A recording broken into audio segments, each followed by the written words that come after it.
Baik, Bapak Ibu silakan duduk. Ya, hari ini hari yang spesial, kita merayakan tentang kebangkitan Tuhan kita Yesus Kristus. Yesus telah bangkit. Ya, Yesus telah bangkit. Mari kita melihat ada beberapa poin yang kita belajar hari ini dari teks kita dari Matius pasal 28 ayat 1 sampai 15. Matius pasal 28 ayat 1 sampai 15, secara berganti-gantian kita akan membacakannya. Demikian firman Tuhan. Setelah hari Sabat lewat, menjelang menyingsingnya fajar pada hari pertama minggu itu, pergilah Maria Magdalena dan Maria yang lain menengok kubur itu.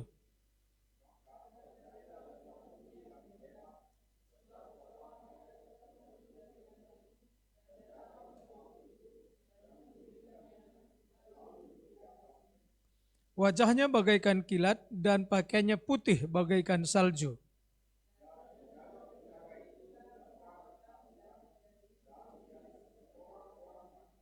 Akan tetapi malaikat itu berkata kepada perempuan-perempuan itu, "Janganlah kamu takut, sebab aku tahu kamu mencari Yesus yang disalibkan itu.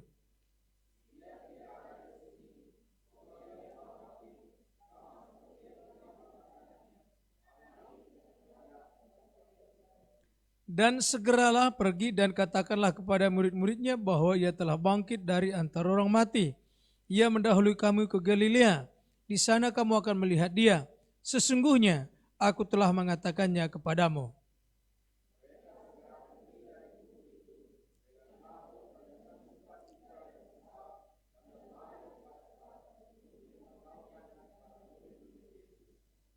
Tiba-tiba Yesus berjumpa dengan mereka dan berkata, "Salam bagimu." Mereka mendekatinya dan memeluk kakinya serta menyembahnya.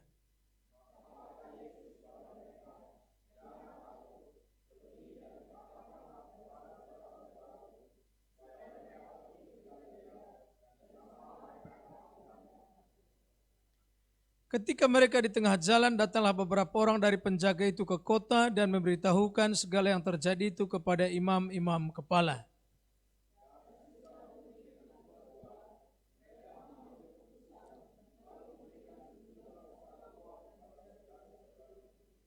Dan berkata, "Kamu harus mengatakan bahwa murid-muridnya datang malam-malam dan mencurinya ketika kamu sedang tidur."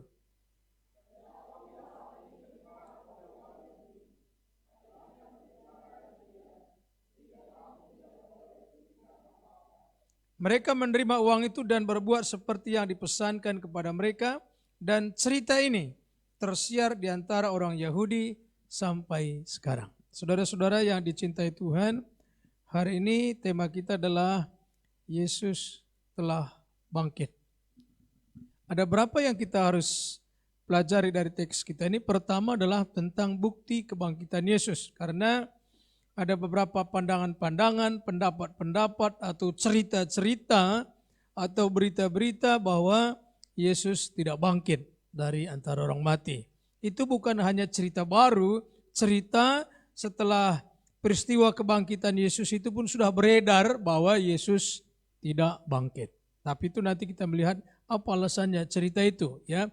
Tapi yang pertama kita harus percaya, tahu bahwa Tuhan kita Yesus Kristus, dia mati, dia disalibkan, dia dikuburkan, lalu bangkit pada hari yang ketiga sesuai dengan kitab suci.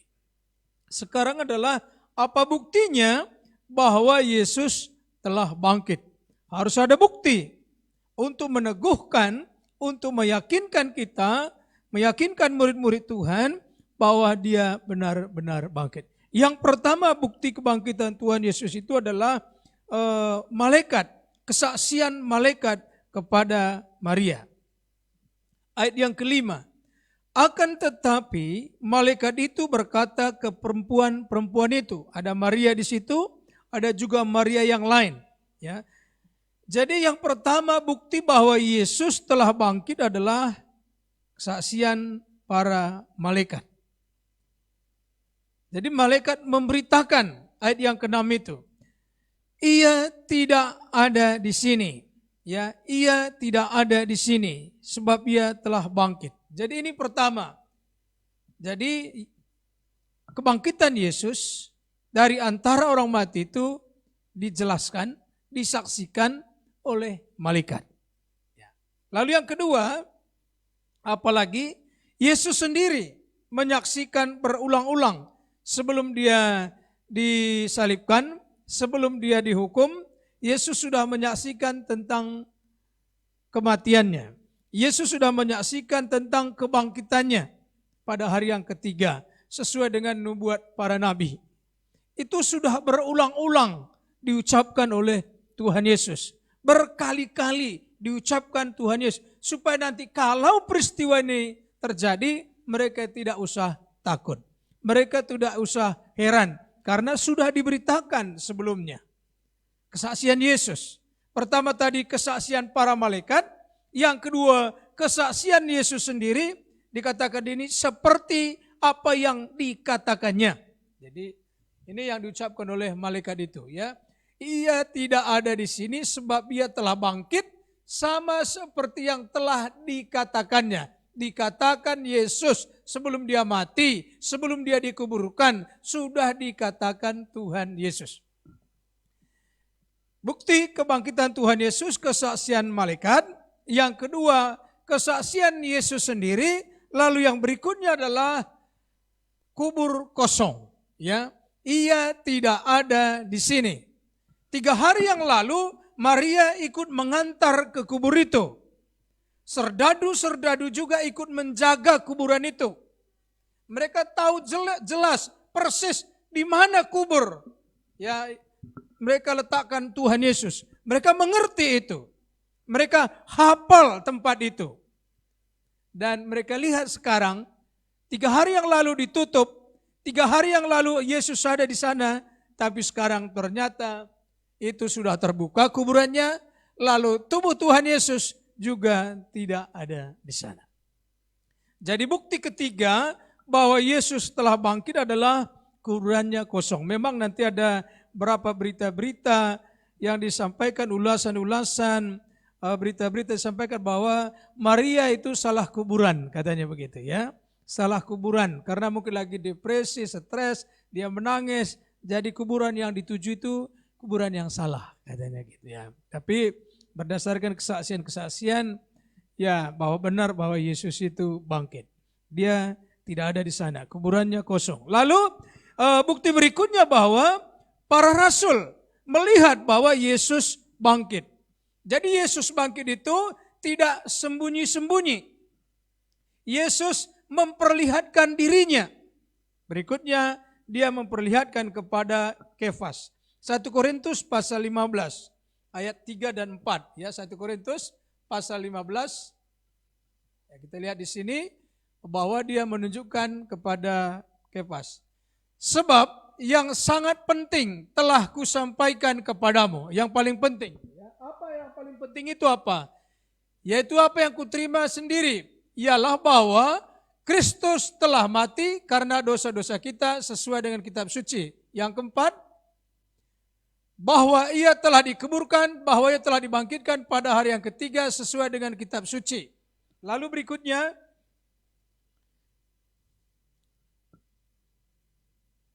bahwa ia telah menampakkan diri kepada Kefas. Jadi kesaksian malaikat sudah ada, kesaksian Yesus sendiri sudah ada, lalu kesaksian kubur yang kosong itu juga sudah ada, lalu Petrus juga, Kefas juga melihat bahwa Yesus telah hidup, Yesus telah bangkit. Jadi sebenarnya satu peristiwa, satu perkara sudah dikatakan sah kalau sudah ada lebih 2 saksinya. Ya. Tetapi bukan hanya 2, lebih daripada itu. Ayat berikutnya, bagian berikutnya di sini dikatakan, kemudian kepada ke-12 murid. Ke-12 murid, lebih dari 2. Ya, jadi melihat bahwa Yesus yang 3 hari lalu mati, lalu dia sekarang hidup. Ada yang melihatnya. Ya, bahkan kita melihat Thomas yang ragu-ragu bisa melihat tangan Yesus yang berlubang paku. Ya. Dan benar-benar Yesus hidup. Lalu apalagi selain Kefas, selain murid-murid, ayat berikutnya, sesudah itu ia menampakkan diri kepada lebih dari 500 saudara sekaligus. Dan kebanyakan dari mereka masih hidup sampai sekarang. Ya, sekarang maksudnya bukan sekarang saat kita ini, tapi waktu Paulus menulis surat ini, ya, kepada jemaat di Korintus. Jadi orang-orang yang melihat Yesus masih ada waktu itu. Ada saksinya masih hidup, saksi matanya masih hidup. Jadi ada 500 orang melihat. Disaksikan 500 orang, ya, kejadian itu. Maka pasti benar-benar terjadi apa yang disebutkannya. Apa yang diceritakan oleh firman Tuhan ini. Jadi yang pertama, saudara dan saya harus percaya bahwa Yesus itu sudah bangkit dari antara orang mati. Amin. Walaupun ada berita-berita hoax, ya, ada berita-berita yang miring, berita-berita yang menyangkal tentang kematian Tuhan, tentang kebangkitan Tuhan. Tapi saya dan saudara harus yakini, imani, mantapkan dalam imannya bahwa Yesus benar-benar telah bangkit. Apa arti kebangkitan Tuhan Yesus? Artinya bahwa kematian, alam maut, kuburan tidak mampu menahan Yesus di sana. Apa artinya Yesus bangkit? Bahwa Yesus itu berkuasa di atas segala-galanya. Dia maha kuasa mengalahkan maut. Jadi yang penting, ya, yang penting ini. Paulus juga tadi berkata, yang sangat penting telah kusampaikan kepadamu. Tanpa dasar ini, tanpa iman bahwa Yesus telah bangkit, maka kita akan tidak ada harapan dalam hidup ini. Ya, jadi pertama saya dan saudara harus sudah yakin sungguh-sungguh, percaya sungguh-sungguh bahwa Yesus sudah bangkit dari antara orang mati. Dia hidup, amin. Dia hidup. Ini pertama. Yang kedua sekarang adalah apa manfaat, apa kegunaan Yesus ini bangkit buat kita. Ya, kalau buktinya sudah ada, sekarang apa manfaatnya, apa kegunaannya? Saudara-saudara yang dicintai Tuhan, kebangkitan Yesus itu memberikan harapan kepada kita. Memberikan harapan. Mari kita kembali ke teks kita tadi. Ada Maria khususnya di sana, ya. Maria yang sudah melayani Tuhan, ya. Ada beberapa orang namanya Maria yang sudah sungguh-sungguh sejak bertobat melayani Tuhan. Ya, dikatakan juga di dalam lain itu bahwa perempuan-perempuan sejak percaya melayani Tuhan, memberikan hidup mereka, memberikan diri mereka melayani Tuhan, bahkan sampai di Bukit Golgota pun mereka melayani Tuhan. Dan sekarang Tuhan yang mereka sembah, yang mereka ikuti, yang mereka layani mati.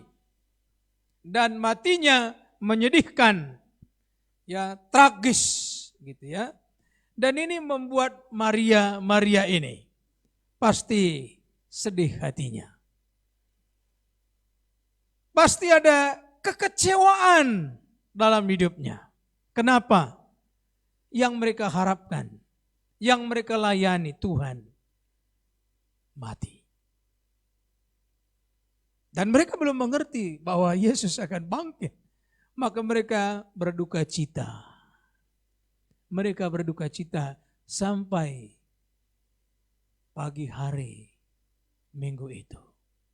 Dan dengan niat tulus, dengan sungguh-sungguh mereka membawa rempah-rempah untuk dipersembahkan kembali pada Tuhan Yesus. Tetapi apa yang terjadi? Ternyata Yesus telah bangkit. Kebangkitan Yesus memberikan sukacita kepada Maria ini. Ayat yang 8 berkata, mereka segera pergi dari kubur itu dengan takut dan dengan sukacita yang besar. Jadi kebangkitan Yesus itu memberikan sukacita yang besar. Ini penting. Mengapa orang sering sekali enggak bersukacita? Mengapa orang sering sekali putus asa, patah semangat, tidak bergairah dalam hidupnya? Sebenarnya tidak mengerti tentang Tuhan Yesus Kristus.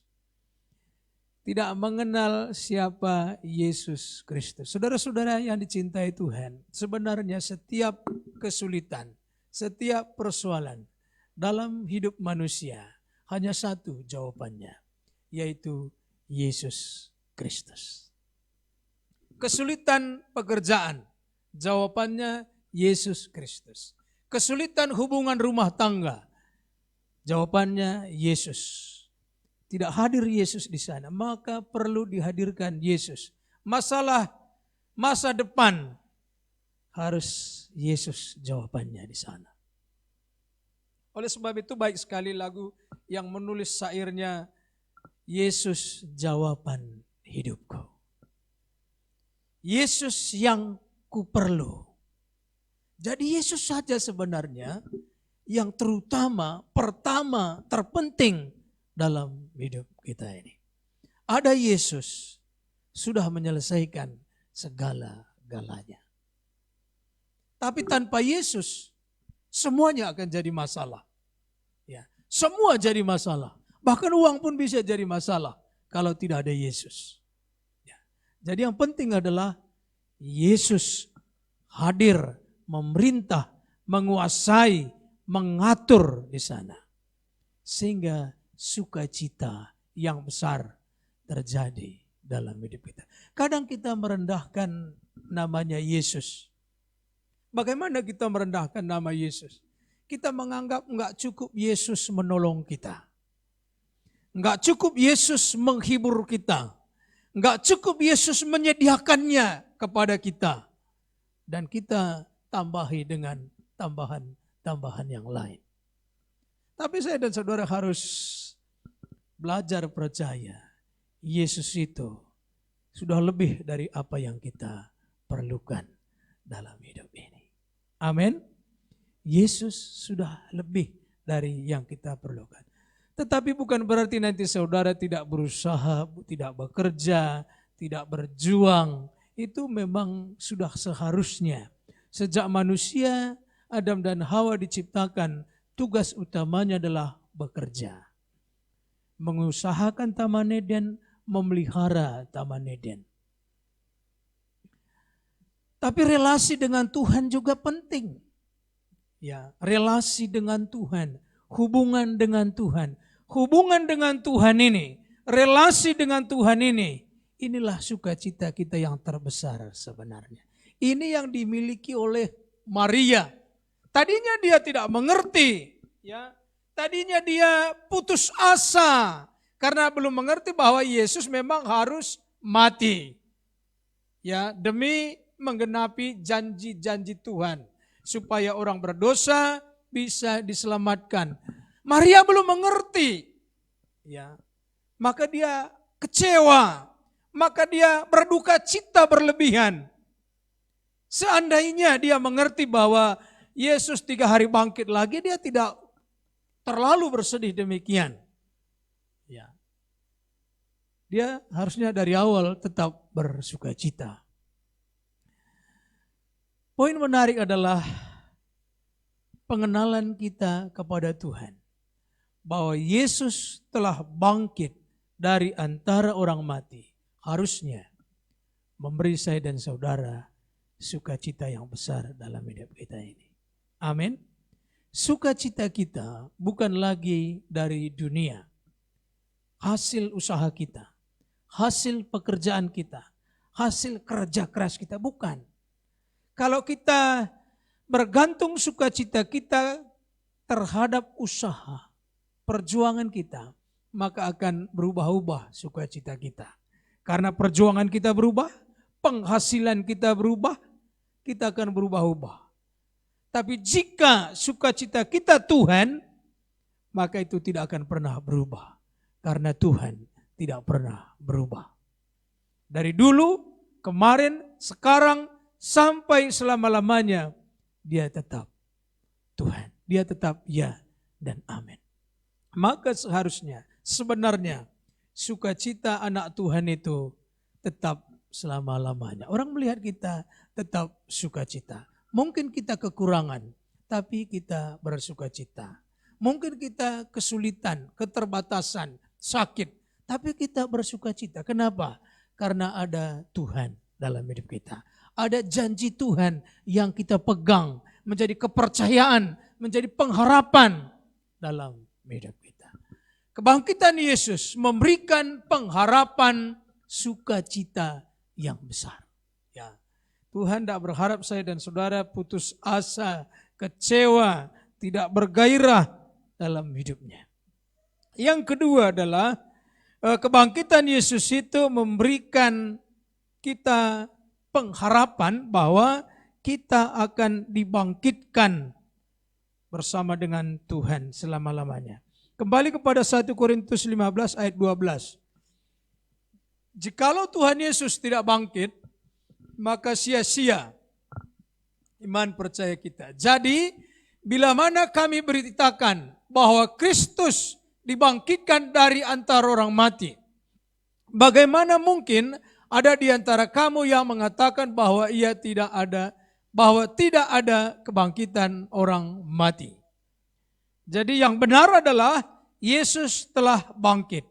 Karena Yesus bangkit, maka saya dan saudara orang-orang yang percaya kepada Tuhan pun setelah mengalami kematian akan dibangkitkan kembali. Saudara-saudara kita semua akan meninggalkan dunia ini. Amin. Meninggalkan dunia ini. Ya, karena dunia ini bukan tempat kita, bukan rumah kita. Secara fisik kita akan mulai mengalami pemerosotan. Mengalami kelemahan-kelemahan, ketidakberdayaan, keterbatasan. Dan akhirnya memang kita akan meninggalkan dunia ini. Kita akan mati. Ya, semua akan mengalami kematian. Tidak ada yang akan tidak mati. Tetapi yang menarik adalah kalaupun nanti fisik kita ini mati, kembali kepada tanah, tapi karena iman percaya kepada Tuhan, roh kita, jiwa kita akan tetap hidup selamanya bersama dengan Tuhan. Tuhan akan memberikan tubuh yang baru kepada kita. Ini hanya tempatnya rohnya kita, ya, rumahnya roh kita. Dan kelak diberikan rumah yang baru kepada roh kita ini, kepada hidup kita ini. Karena rumahnya yang sekarang ini dibuat dari tanah, maka harus kembali menjadi tanah. Rumah yang kita miliki sekarang ini, ya tubuh yang kita miliki sekarang ini enggak cocok di surga. Ya, karena ini barangnya barang yang akan rusak. Di surga itu enggak ada lagi barang rusak. Ya, semua sudah barang yang sempurna di sana. Maka Tuhan kasih tubuh yang sempurna kepada kita. Dan ini pengharapan kita, ya. Karena Yesus bangkit, maka kita pun akan dibangkitkan juga. Kepada jemaat di Tesalonika, firman Tuhan berkata, kalau ada teman, kerabat, keluarga yang sudah meninggal, janganlah lama-lama bersedih. Bersedih ya, karena apa? Karena kita ada hubungan keluarga, ada hubungan darah, ada pertemanan, ada persahabatan. Ya wajar kita, emosi kita, perasaan kita merasa kehilangan, dia merasa sedih, wajar itu, manusiawi. Tetapi persoalannya adalah kalau kesedihan itu berkepanjangan, ya, berlarut-larut sampai menguasai seseorang, jangan seperti itu. Ya, karena kita sudah memiliki keyakinan. Jika kita percaya Yesus yang mati, kita percaya juga Yesus sudah bangkit, maka kita percaya juga kita yang mati ini akan dibangkitkan juga. Amin. Kita akan dibangkitkan. Ketika malaikat Tuhan meniup trompetnya, Yesus Kristus datang kedua kali, maka orang-orang yang telah meninggal di dalam Tuhan, mereka orang pertama menyambut Tuhan di awan-awan. Baru setelah orang-orang yang masih hidup nanti diubahkan dalam waktu sekejap oleh Tuhan, diberikan tubuh yang baru. Ya. Seperti kilat sap, begitu ya, Tuhan ubah semua orang-orang yang percaya itu. Lalu menyambut Tuhan di awan-awan. Ini pengharapan kita. Semuanya kita akan hidup selamanya bersama Tuhan di surga. Amin. Keluarga kita yang sudah percaya sama Tuhan, sanak saudara kita yang sudah percaya kepada Tuhan, teman-teman kita yang sudah percaya kepada Tuhan, mereka sudah meninggal. Kelak kita akan bertemu lagi di sana. Amin. Kita akan bertemu lagi. Kita akan saling menyapa lagi di sana.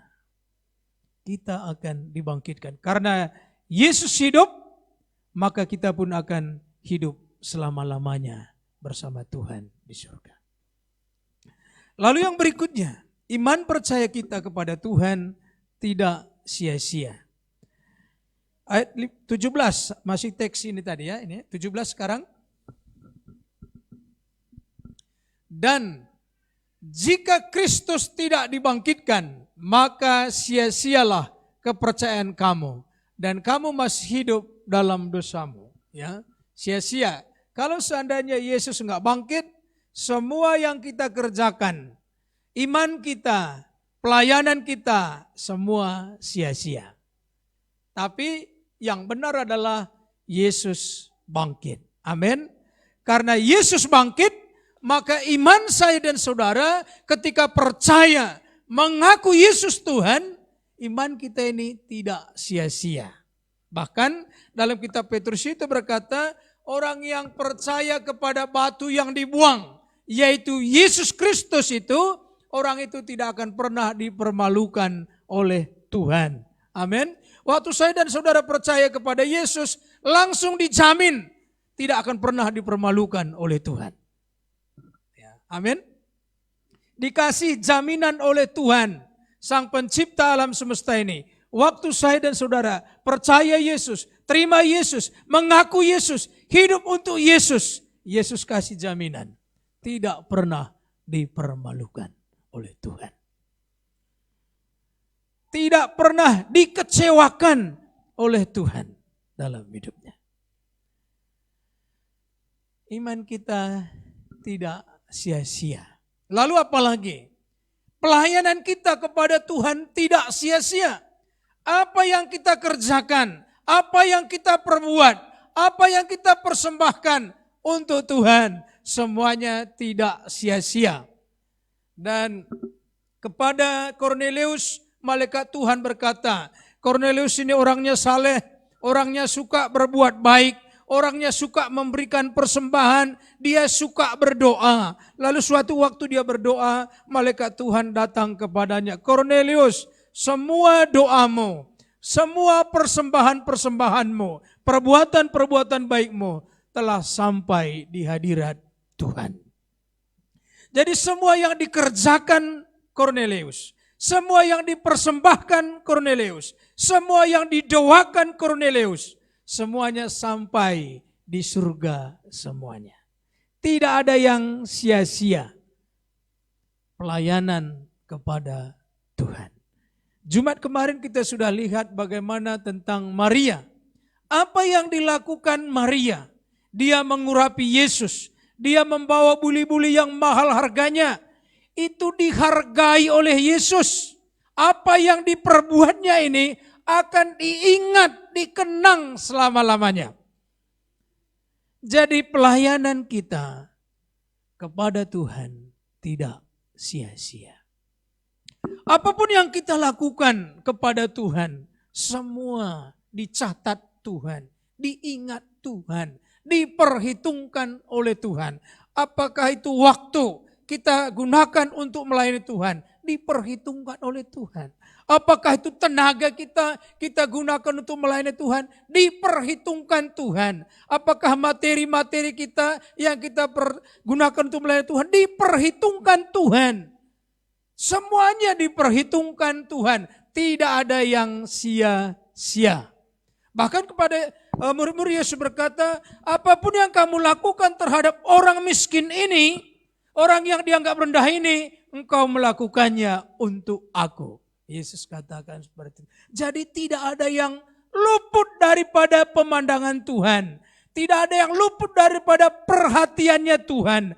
Apa saja yang kita kerjakan, yang kita lakukan untuk pelayanan pekerjaan Tuhan, semua dicatat oleh Tuhan. Amin.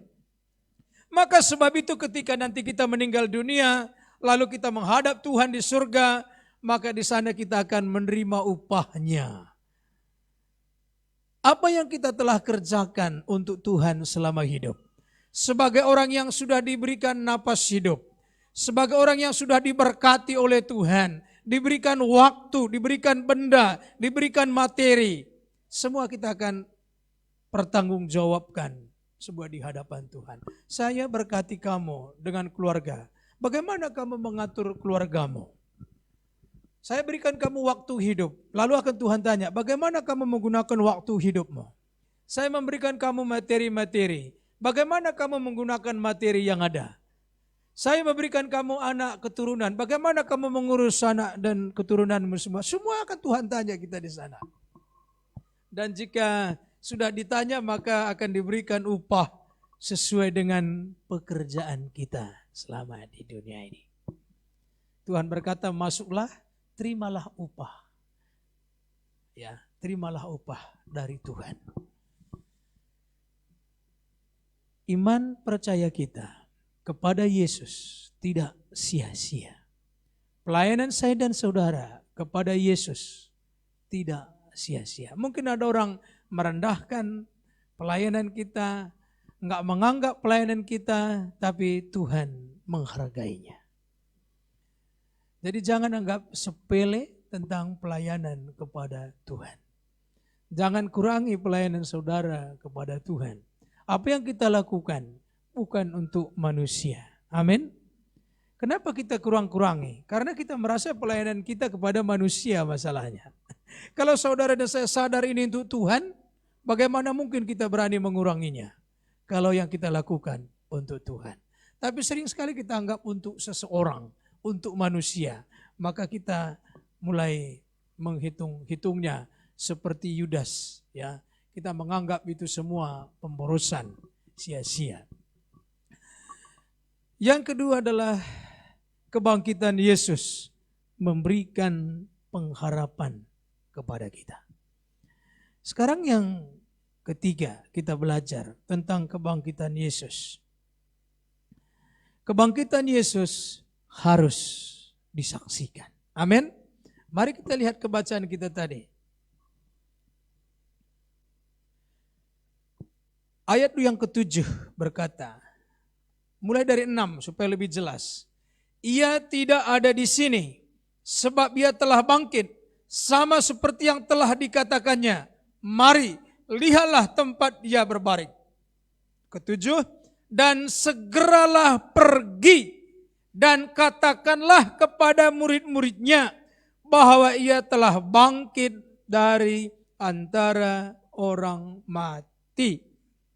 Yang berikutnya adalah saya dan saudara sudah tahu Yesus bangkit. Amin. Saya dan saudara sudah ada bukti-bukti data-data Yesus bangkit. Saya dan saudara sudah bersuka cita atas kebangkitan Tuhan. Sudah yakin diberikan surga yang mulia. Sudah yakin saudara tidak akan dipermalukan ketika percaya kepada Tuhan. Apakah cukup sampai di situ? Malaikat Tuhan berkata kepada Maria, pergi. beritahukan murid-murid yang lain. Kebangkitan Yesus itu harus diberitakan. Amin. Harus diberitakan. Tidak boleh didiam-diamkan. Lalu mereka pergi. Ya, mereka cepat-cepat pergi untuk memberitahukan ya tentang berita kebangkitan Yesus. Lalu ketika di jalan bertemu lagi sama Yesus, ayat yang 10. Maka kata Yesus kepada mereka, jangan takut, pergi dan katakanlah kepada saudara-saudaraku.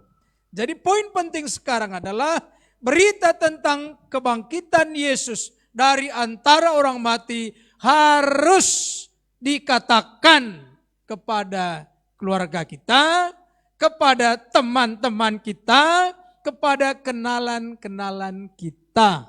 Amin. Harus pergi mengatakannya. Siapa yang memerintahkan ini kira-kira? Siapa yang memerintahkan ini kepada Maria?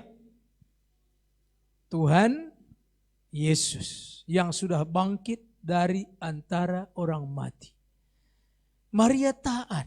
Kalau saya dan saudara percaya Yesus Tuhan, Yesus Raja, maka kita harus taat melakukannya. Amin. Taat menyiarkan, memberitahukan orang lain bahwa Yesus telah mati, Yesus telah bangkit untuk memberikan pengampunan dosa kepada kita. Kabar itu harus disiarkan. Amin. Saudara siap menyiarkannya? Kita nyanyi dulu yuk, tiap orang harus tahu siapa Yesus. Bagaimana orang lain tahu? Bagaimana orang lain tahu siapa Yesus? Kalau dikasih tahu. Kalau dikasih tahu. Saudara punya teman, kasih tahu mereka. Yesus mati mengampuni dosa Anda. Amin. Salah enggak kalau kita begitu? Bagus enggak kalau kita kasih tahu dosamu diampuni di dalam Yesus? Salah enggak? Bagus. Ya, bagus itu. Saudara sudah bersalah, atau kata-kata Yesus menarik ya. Kata-kata Yesus mungkin saudara baca ya. Yang 7 perkataan Yesus di kayu salib itu salah satunya apa? Sudah selesai. Begini, itu biasanya kita kalau punya utang. Ini sini ada yang punya utang?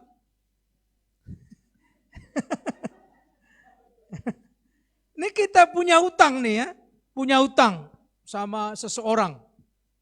Ya. Lalu kita sudah cicil, lalu terakhir, cicil terakhir. Maka apa? Ada kata lunas, nah gitu ya. Jadi sudah lunas, jadi nggak bisa ditagih lagi. Ya, waktu Yesus berkata, ya lunas. Berarti utang-utang dosa kita yang banyak itu sudah dibayarin semua. Jadi nggak bisa diungkit-ungkit lagi, ditagih, dituduh, nggak bisa lagi, sudah selesai semua. Lunas. Waktu saudara mendengar utang saudara lunas, senang nggak? Senang nggak kalau cicilannya udah lunas? Senang. Nah Yesus bilang sudah lunas. Makanya kalau kita kasih tahu dosa Anda diampuni, itu menyenangkan. Lalu kenapa tidak kasih tahu sama orang? Dosamu lunas, dosamu lunas. Yuk kita nyanyi ya, tiap orang harus tahu ya. Yuk bersemangat, berdiri ya supaya lebih bersabar. Jangan lipat-lipat tangan ya, jadi harus bergerak. Mama-mama, nona-nona dulu bernyanyi ya. Tiap orang harus tahu ya. Bapak-bapak tepuk tangan, kasih spirit untuk ibu-ibu yang tepuk tangan ya. Ya, yang perempuan, wanita. Tiap orang harus tahu. Tiap orang harus tahu. Siapa Sekali lagi, Yesus. lebih semangat, lebih keras, Tiap berkomitmen. orang harus tahu. Tiap orang harus tahu. Tiap orang harus tahu. gantian. Pria-pria yang ikhlas nyanyi, tiap orang harus tahu. Orang harus tahu, tiap orang harus tahu, tiap orang harus tahu. Sekali lagi, lebih bersemangat.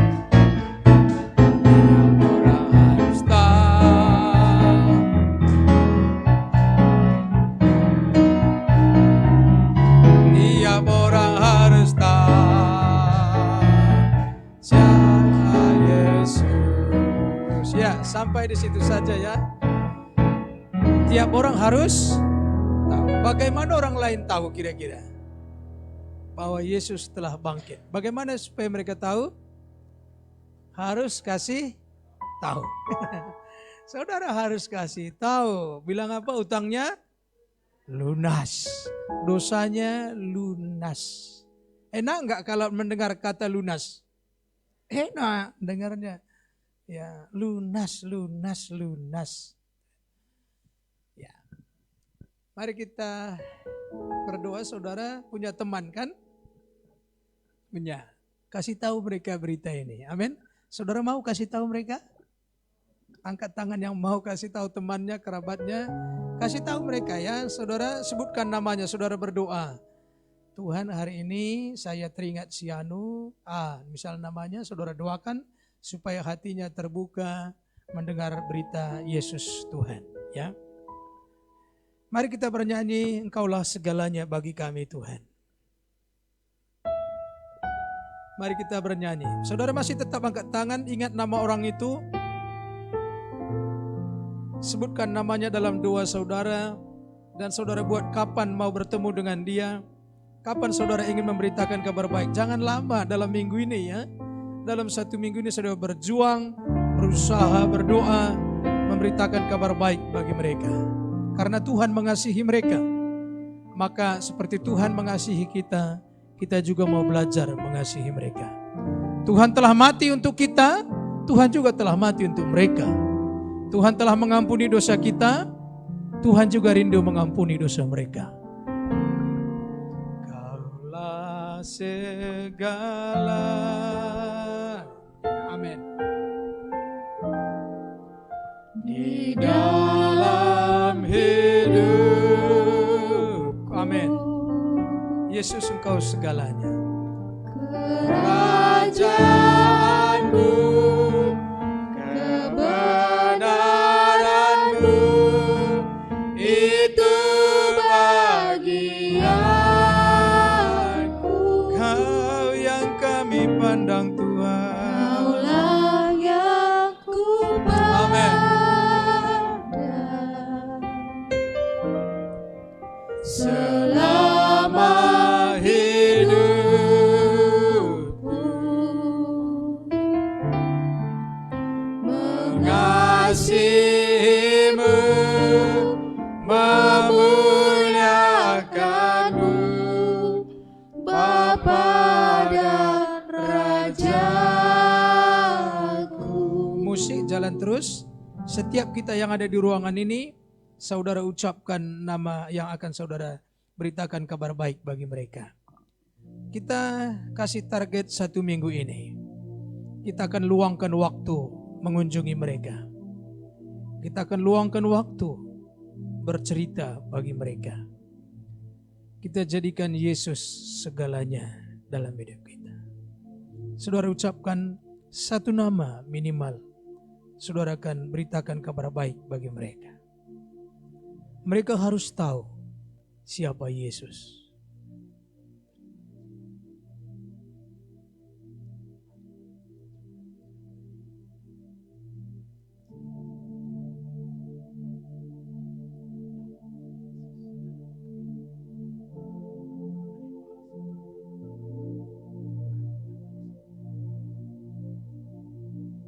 Bapa di surga, kami percaya Tuhan telah mati untuk mengampuni dosa kami. Tuhan telah bangkit, memberikan kebangkitan juga kepada kami. Bahkan Tuhan telah naik ke surga, menyediakan tempat bagi kami. Kami percaya firman Tuhan hari ini. Dan sekarang sebagai orang yang sudah diberkati Tuhan berkelimpahan, kami harus pergi memberitahu teman, keluarga, kerabat bahwa Yesus mengasihi mereka. Nama-nama yang sudah kami doakan, Tuhan lembutkan hati mereka. Tuhan buka hati mereka.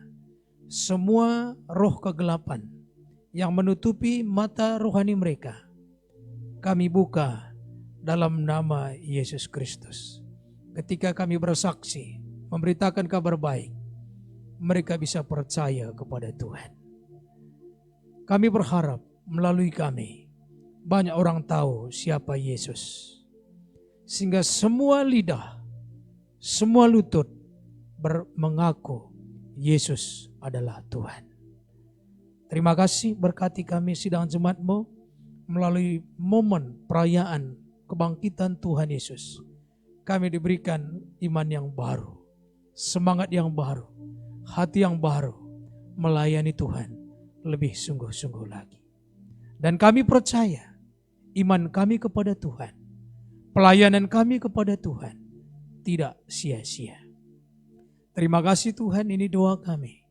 Berkatilah sidang jemaat-Mu dalam 1 minggu ini. Kami mau fokus kepada Tuhan. Dalam nama Yesus kami berdoa. Mari kita semua berkata amin. Baik.